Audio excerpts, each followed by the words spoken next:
So what we doing now, man, is just organizing our office, man.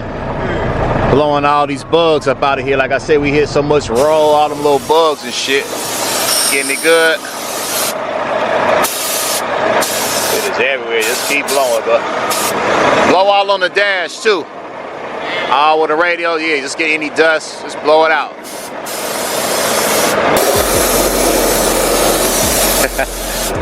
All kind of shit coming out of there. Got to keep the windows up at night.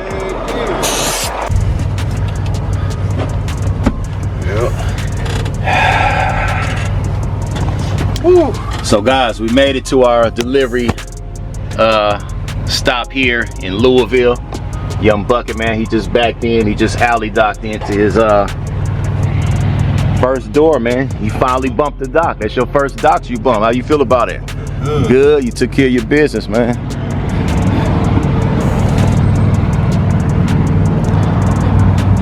So yeah, you see he got the box lined up nice and straight, even with the door. As soon as we pulled up, they got us right in too, guys. So he basically pulled forward just past that yellow pillar there and kind of did like a short alley dock maneuver. Got him right in here, had to do a couple pull-ups. You see how we had to pull up more than twice? You see what I'm saying? That DMV stuff is kind of whack. You see what I'm saying? This was way more than 2 pull-ups to get this trailer in here. You see what I'm saying? In the real life, you know what I mean? You know, we was just tripping off of how, like, when you guys are out there trying to get your license and they only allow like 2 pull-ups at the DMV, and then they be wanting to mark you guys down for points to not able you to get your CDL. But when you in real life situations like this one, man, I think you put it, what, maybe 3 times, maybe 4 at the most. Yep. But whatever it takes, if you got to pull up 10 or 15 times to maneuver your trailer in this door, that's what you got to do. You know what I mean? And I congratulate him, man. He bumped his first dock. I kept telling him to back up. You're gonna feel it. You feel it bump? That's what they call bumping docks, man. We out here bumping docks, y'all. Top of the morning in Kentucky, man. They unloading us, and I'm happy because we about to head up and get another load that's actually leaving up out of here, and we're going down to the big TX, man, Texas, man, down to the Houston area. So take these few pallets off of here, we get our doors closed up, get our paperwork, man, and be on our way. And congratulations, man. So we back on the highway, y'all. Young Bucket's back behind the wheel, man. He just dumped his first load. Like I said, now we heading about an hour and a half farther east in Kentucky to a little city called Hebron. We're going to pick up some auto parts from the Toyota factory, man, that's going down to the Houston, Texas area, man. We're a little bit ahead of schedule. I'm happy about that, man. We wasn't supposed to be picking up this loaded trailer that they got waiting for us until 12 noon. So at least, you know, we'll be driving about in Kentucky, man. It's been real Kentucky. We had a good time here, man, and nice workout, nice swim at the gym, feel nice and rested. Yeah. That's right, man. We're gonna get this load and get up out of here, y'all. He's about to go get checked in. I'm gonna let him go in on his own with his ID. Make sure you I gotta get your ID out in case they want that, so you ain't gotta be making 2 trips. Yeah. You got your phone, you know how to get to your reference numbers, right? Yeah. You view details on the load, it'll take you to your reference numbers. You're looking for that shipper ID number. And any other information they may ask is gonna be on that load. It's only 2 numbers anyway, the load number and the shipper ID number. And let me get your license for you, man, and take care of your business, man. Yeah, guys, so I let him go in there on his own, man. He got his vest on. I don't have a vest anyway. And you get to these facilities like this and they be real sticklers about having your safety vest on and all that. So I'm just hanging out in here under the AC, man. I just wanted to get him familiar with going in and dealing with these shippers and receivers. Sometimes they be nice, sometimes they be buttholes. But he's a pretty humble guy. I know he know how to deal with people like that. Just remain calm and let's get the job done. Let's figure out what trailer we need to back up under, man, and get the load and get up out of here and head for Texas, man. We did get lucky. We got us a load already leaving from out of Texas. I'm just basically trying to show him how I like to stay ahead of our runs. Like before we even make it to Texas, we want to have something leaving up out of there. I don't want to get in these states and be stuck sitting around. You know, we just sat around a day here in Kentucky, which is cool, but really we can leave out on the day that the load delivers. I prefer that, you know what I'm saying? You know, you got to sit around an extra day waiting on another load, then it hopefully is paying a lot more. And it's funny because the load that we picked up I was looking at it yesterday. I'll let you guys know about that later. That'll be in another vlog. But to make a long story short, I was looking at it and I didn't book it. And I looked at it this morning and it went up 300 bucks. So I went on and took it. You see what I'm saying? Because I figured that $300 to help pay for our room and board and our meals. You know what I mean? We did go stock up at the market, as you guys saw, so we good on that. But that extra $300 means a lot when you out here spending money on hotel rooms because we in this day cab. You feel me, y'all? So he's coming along. He's getting good, man. I don't expect him to be perfect, you know what I mean? But on a grade of 0 to 100, I definitely give him a 95, 98, high 99. You see what I'm saying? He's doing good. He just got to get comfortable with his truck, get comfortable being around other truckers. Like, you know, if you're gonna take him some time to get him in there, I see him in there standing in line, waiting to get the job done, and we grinding, man. I'm proud of my boy, y'all.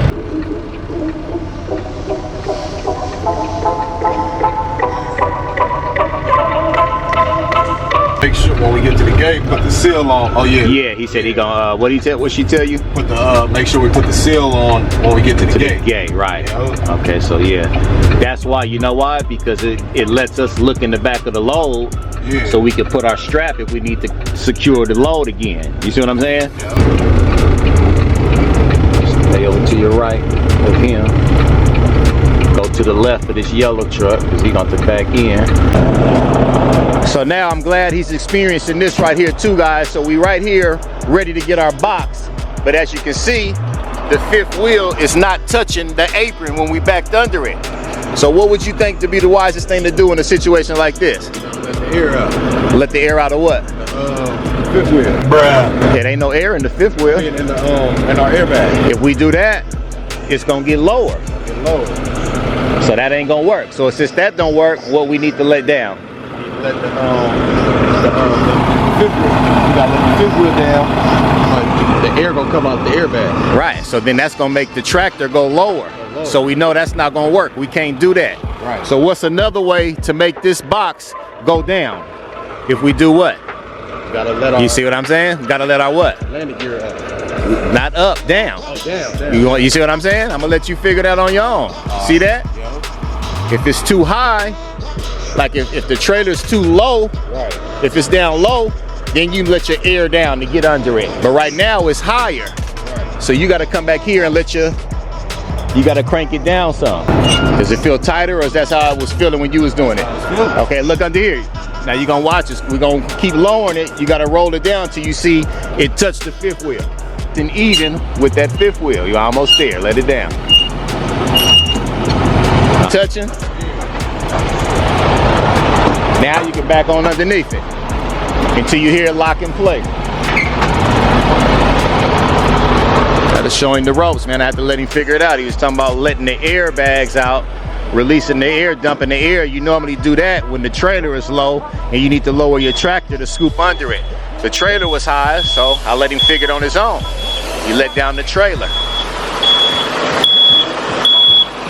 Now he gonna lock it in place. Come on back, man. Don't be scared of it. Lock him in. Get your money, man. Neutral. Pull your brake.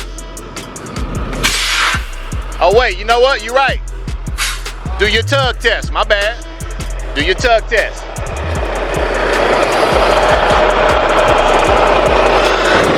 You good? Yeah, push him in. Lock him in. Perfect. Remember, straight down.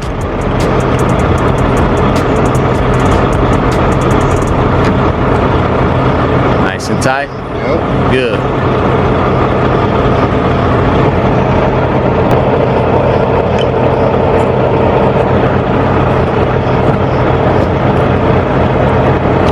That's right.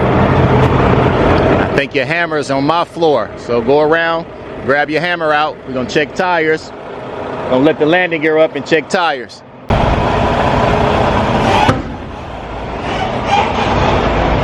That's good. Pull forward, the rear of the trailer was bumping up against these guardrails. So we want to get these doors open.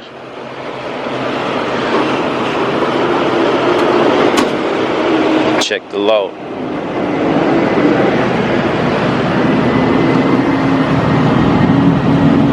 no flats. Ah, ready to go. Ready to roll, ready to roll, ready to roll, ready to roll. How your pins look? How your pins looking over here? Pins look good. How your airlines look over here on this side? That's your line. That's your air to your brakes. Everything look good? Yep. Okay, come on, let's check the load. See if we need to get the strap. Yep. What door opens always first? The right or the left? Right. Okay, let's open it up and take a look. I'm glad we got that new padlock that fits these tight. Yeah. Remember, all the way to the left, you got to get it out of the hook. Oh, yeah. Now pull on the door. There it is. Look at this motherfucker. It's all the way to the back. He's all the way to the back. I want to show you something because I feel bad what I just let you do, and we did it wrong. When we opened up that door, we were standing in the wrong spot. You see how that load was all the way to the back? Now let's say that shit was leaning on that right door, and you opened that door. So hold this. This is where so normally you want to open this right door first, right? So we just was open. We was just standing right here. Okay, so we can open it as we just did. But see, pulling on it. Now if that load was leaning on this door, boom. You want to be over here. This one's locked. Pull on it, open the door from here. If you got to pull on it, if that shit fall out, you over here. Right. I feel bad about that. Yeah. So always, guys, when you open it up, these trailer doors, always start with your right door first, man. As y'all can see, we loaded to the rear.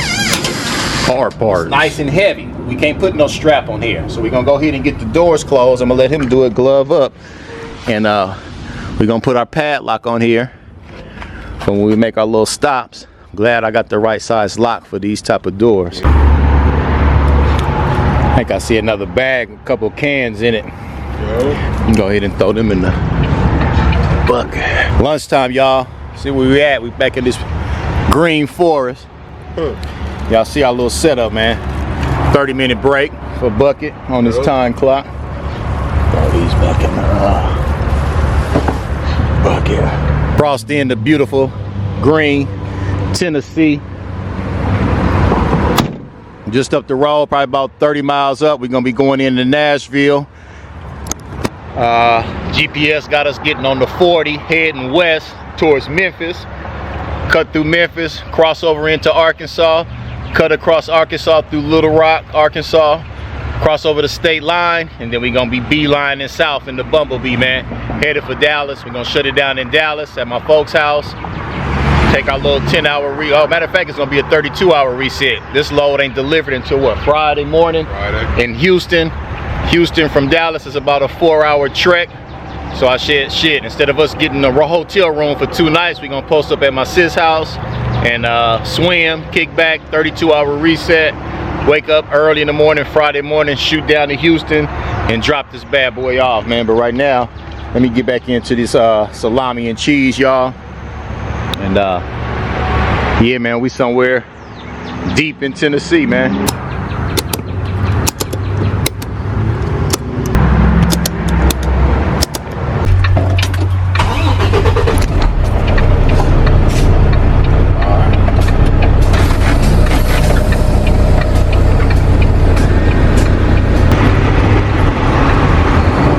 Turn off your Jake, push it all the way up. 7. Speed up. 8. Looking at your mirror, get your speed up. 9. Get your speed up, go on in your lane. Got your blinker on.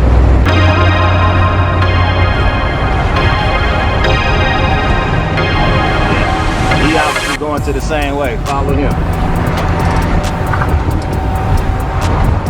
See your sign up there, 40 Memphis. Yeah, that's where we going.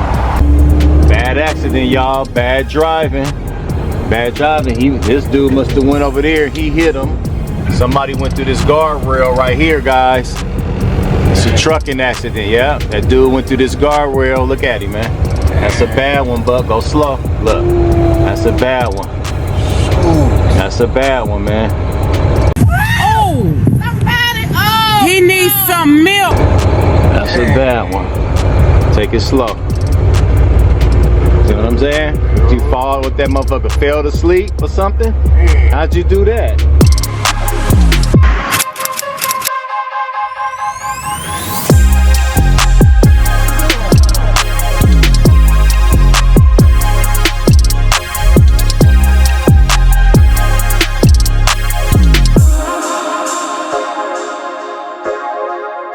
All right, guys, I'm gonna bring this one to an end, man. So we made it down here to Dallas from Kentucky. We was some real road runners on that road last night. Go young Bucket, man, he drove, I don't know how many hours from Kentucky, jumping in that water. Yeah, so tell them we got to bring this one to an end. I'll see y'all on the next one, man. Just figured we stop right here at my folks' house, so we got a couple hours of Z's. I'm about to get some good rest later on. We're gonna jump in the pool, hang out with them, man. Right here in the city of Dallas, man. My sister's house, cooling. Not all hot and scorching like how they was acting like it was on the news, man. But the B parked up the street, should be good there with the load. We're gonna wake up about 4 or 5 in the morning, go ahead and take the load down to LaPorte, Houston, and get that unloaded, get that trailer returned, and get ready for our next load, man. I'll tap in with y'all once we get that going. Gonna vlog that up for y'all, man. I appreciate you guys, man. Be sure to subscribe, like, and comment, y'all. See y'all on the next one, man. Peace.